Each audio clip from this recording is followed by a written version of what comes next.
চারপাশে ভীতিকর নীরবতা বিরাজ করছে।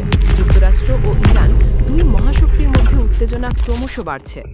মার্কিন প্রেসিডেন্ট ডোনাল্ড ট্রাম্প সতর্কবার্তা দিয়েছেন, ইরান যদি ব্যালিস্টিক মিসাইল প্রোগ্রাম না থামায় এবং নতুন অস্ত্র তৈরি বন্ধ না করে, তবে তাদের জন্য অপেক্ষা করছে ভয়ঙ্কর পরিণতি। আজকের রিপোর্টে আমরা জানব কেন এই উত্তেজনা পুরো বিশ্বকে চরম সতর্ক করে তুলেছে। যুক্তরাষ্ট্র তাদের শক্তিশালী নৌবহর ইরানের চারপাশে মোতায়েন করেছে। শুনতে কল্পনাও মনে হতে পারে, আন্তর্জাতিক নিউজ বিশ্লেষণ করলে এর সত্যতা পাওয়া যায়। ইতিহাসে যুক্তরাষ্ট্র কখনোই তাদের নৌবাহিনীর এত বিশাল অংশ একসঙ্গে একটিমাত্র দেশের বিরুদ্ধে মোতায়েন করেনি। এই বিশাল নৌশক্তির মহড়ার মাধ্যমে ইরানের উপর এক অভূতপূর্ব চাপ সৃষ্টি করা হয়েছে। কিন্তু এই চাপের মাঝেও ইরান বসে থাকেনি, বরং তারা প্রমাণ করে দিচ্ছে কোনো অবস্থাতেই তারা এক ইঞ্চিও পিছু হটবে না। ভিডিও ফুটেজে দেখা যাচ্ছে ইরানের সামরিক মহড়া, হাজার হাজার মিসাইল উৎক্ষেপণের দৃশ্য, যেখানে ইসরায়েলের আয়রন ডোম এবং বিভিন্ন আধুনিক অস্ত্রশস্ত্র স্পষ্টভাবে ফুটে উঠেছে। এর মাধ্যমে ইরান স্পষ্ট বার্তা দিচ্ছে তারা যুদ্ধের জন্য পুরোপুরি প্রস্তুত। ডোনাল্ড ট্রাম্প একদিকে আলোচনার কথা বলে ইরানকে টেবিলে আনতে চাপ সৃষ্টি করছেন, অন্যদিকে সরাসরি আক্রমণের হুমকি দিয়ে ভয় দেখাচ্ছেন। সোশ্যাল মিডিয়ায় তার পোস্টগুলো থেকেই এই কৌশল স্পষ্ট হয়ে উঠছে। প্রথমে তিনি ইরানকে আলোচনা টেবিলে বসার আহ্বান জানান, কিন্তু একই সঙ্গে তিনি সাফ জানিয়ে দেন ইরান যদি না মানে তাহলে দ্রুত পারস্য অঞ্চল ও পার্সিয়ান গালফে যুক্তরাষ্ট্রের বিপজ্জনক নৌবহর পাঠানো হবে। এরপর এমন আক্রমণ চালানো হবে যাতে ইরান পুরোপুরি কেঁপে ওঠে, এমন হুঁশিয়ারিও দেন তিনি। এই হুমকির মাঝেই ইরানের পক্ষ থেকে পাল্টা বার্তা আসে। তারা স্মরণ করিয়ে দেয় আফগানিস্তান ও ইরাক যুদ্ধে যুক্তরাষ্ট্রের পরিণতির কথা। ইরানের দাবি অনুযায়ী ওই যুদ্ধগুলোতে আমেরিকার প্রায় ৭,০০০ সেনা নিহত হয়েছে এবং প্রায় $7 ট্রিলিয়ন আর্থিক ক্ষতি হয়েছে। ইরান স্পষ্ট করে জানিয়ে দিয়েছে তারা আলোচনায় বসতে রাজি, কিন্তু অপমানের কাছে মাথা নত করবে না। তাদের বক্তব্য, যুক্তরাষ্ট্র যদি সত্যিই আলোচনা চায় তাহলে সম্মানের সঙ্গে টেবিলে এসে কথা বলতে পারে, কিন্তু জোর করে যদি তাদের যুদ্ধে টেনে আনা হয় তাহলে তারা এমন পাল্টা আঘাত হানবে যা ইতিহাসে আগে কখনো দেখা যায়নি। অন্যদিকে গোপন সূত্রে জানা গেছে ইরান ও আমেরিকার মধ্যে চলা আলোচনা বন্ধ হয়ে গেছে, কোনো সমাধান বের হয়নি, ফলে পরিস্থিতি যুদ্ধের দিকে ধাবিত হচ্ছে। এই উত্তেজনার মধ্যে ইরানের ভেতর বিশেষ এক গুপ্তচর বৃত্তি মামলা আলোচনায় এসেছে। মোসাদের সহযোগিতায় একটি ইরানি নাগরিককে গুপ্তচর করার অভিযোগে ফাঁসি দেওয়া হয়েছে। এটি প্রমাণ করে যে ট্রাম্পের দাবির বিপরীতে ইরান এখনও কঠোর অবস্থানে আছে।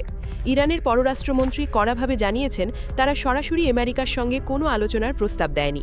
মধ্যস্থতাকারীদের সঙ্গে যোগাযোগ থাকলেও এখন পর্যন্ত কোনো ফলপ্রসূ প্রস্তাব নেই। ইরাকের সশস্ত্র সংগঠনের এক নেতা জানিয়েছেন তারা ইরানের পাশে সম্পূর্ণভাবে দাঁড়িয়েছে। ইরান স্পষ্ট করে জানিয়েছে যদি প্রতিবেশী দেশগুলো তাদের ভূমি ব্যবহার করে হামলা চালায় তবে পাল্টা আক্রমণ করবে। এই ভয়াবহ পরিস্থিতির কারণেই ইউরোপের বিভিন্ন দেশ তাদের রাষ্ট্রদূত ও কর্মকর্তাদের মধ্যপ্রাচ্য থেকে সরিয়ে নিচ্ছে। তুরস্ক, সৌদি আরব ও কাতার সহ অন্যান্য দেশ মধ্যস্থতাও ব্যর্থ হয়েছে।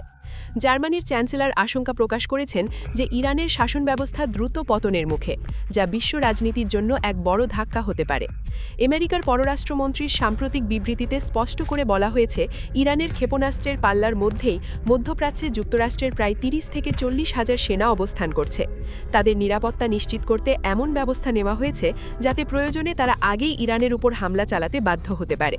তবে এই বক্তব্য থেকে বিশ্লেষকরা মনে করছেন ইরানের উপর সরাসরি আক্রমণ চালাতে আমেরিকার হাত এখনও কাঁপছে। ডোনাল্ড ট্রাম্পের সঙ্গে আলোচনায় আমেরিকার পররাষ্ট্রমন্ত্রী আরও দাবি করেছেন ইরানের শাসন ব্যবস্থা নাকি দুর্বল হয়ে পড়েছে এবং যে কোনো সময় নতুন করে বিক্ষোভ শুরু হতে পারে। তাদের ধারণা সরাসরি সামরিক হামলা না চালিয়ে অভ্যন্তরীণ অস্থিরতার মাধ্যমে ইরানের সরকারকে ভেঙে দেওয়াই যুক্তরাষ্ট্রের মূল লক্ষ্য। কিন্তু এই কৌশলের জবাবে ইরান কঠোর বার্তা দিয়েছে। ইরান নিশ্চিত করেছে তাদের সেনাবাহিনী সম্পূর্ণ যুদ্ধের জন্য প্রস্তুত এবং পাল্টা আঘাত হানার জন্য আঙ্গুল ট্রিগারের ওপরেই রয়েছে। এর মধ্যেই ইরানের সর্বোচ্চ নেতা আয়াতুল্লাহ আলী খামিনি এক গুরুত্বপূর্ণ বক্তব্যে বলেন, ছোট বা বড় যে কোনো ধরনের হামলা হলে ইরান পূর্ণ শক্তিতে জবাব দেবে।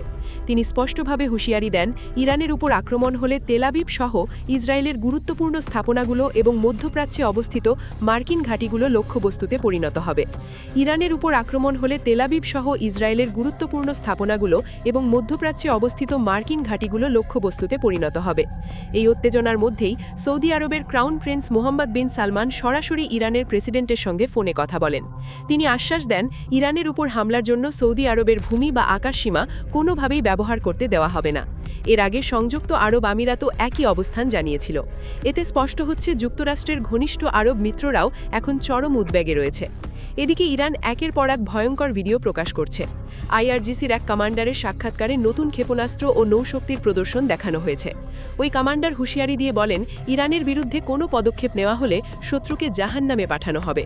এসব ভিডিও ইউরোপ সহ বিভিন্ন দেশে দ্রুত ছড়িয়ে পড়েছে, যা পরিস্থিতিকে আরও উত্তপ্ত করে তুলেছে।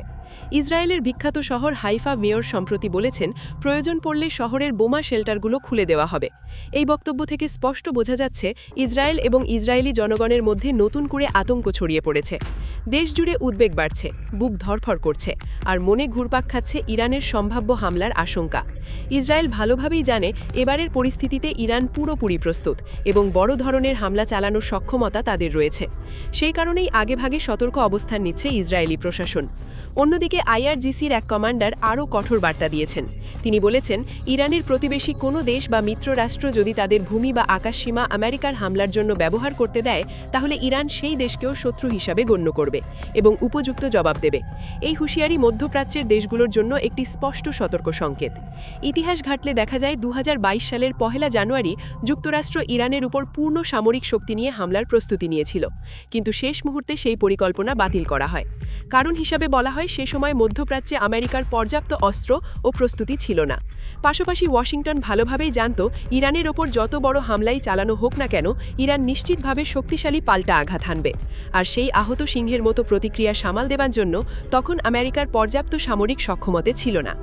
বর্তমান পরিস্থিতিতে আরেকটি গুরুত্বপূর্ণ দিক হল, ইরানের সরকার ইতিমধ্যেই যুদ্ধ পরবর্তী পরিস্থিতি মোকাবেলার প্রস্তুতি শুরু করে দিয়েছে। বলা হচ্ছে, এই পরিকল্পনা প্রায় চূড়ান্ত পর্যায়ে পৌঁছেছে। ইরান এমন একটি কাঠামো গড়ে তুলতে চাইছে, যাতে আমেরিকা বা ইসরায়েল হামলা চালালেও দেশের সরকার ও প্রশাসনিক ব্যবস্থা সচল রাখা যায়।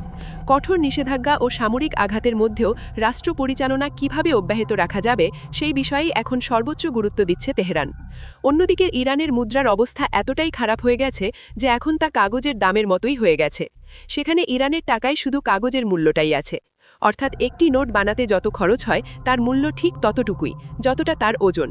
অর্থাৎ আপনার স্ক্রিনে দেখতে পাচ্ছেন, $1 1.5 মিলিয়ন রিয়ালেরও ওপরে চলে গেছে। ইরানের মুদ্রা অত্যন্ত শোচনীয় পর্যায়ে চলে গেছে। তবুও এই চরম অর্থনৈতিক সংকট এবং যুদ্ধের আশঙ্কার মধ্যেও ইরান যেন নিজেদের গুটিগুজে বসে থাকছে, বরং তারা সম্পূর্ণ প্রস্তুতি নিয়ে ট্রাম্পের মোকাবেলায় দাঁড়িয়েছে।